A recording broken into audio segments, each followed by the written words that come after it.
السلام ای بنده جان خدا، السلام از نام ما از جان ما. ای محمد مصطفی جان رسول، سلام امتانت را فرما قبول.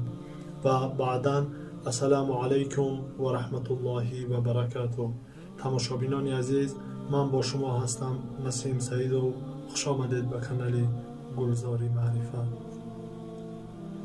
به عالم گر وبا آمد و یا نحس و بلا آمد، اگرچی به ایبا آمد بگویم از کجا آمد، زما بود که به ما آمد.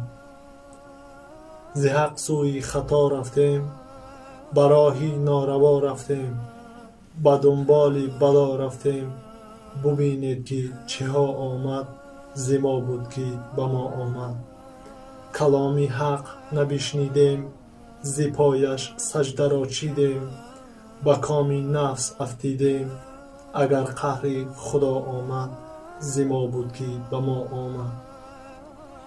بریدیم سیله رحمت، شکستیم پنجه همت، دریدیم جامه عفت، کنون فوج بلا آمد، زما بود که به ما آمد.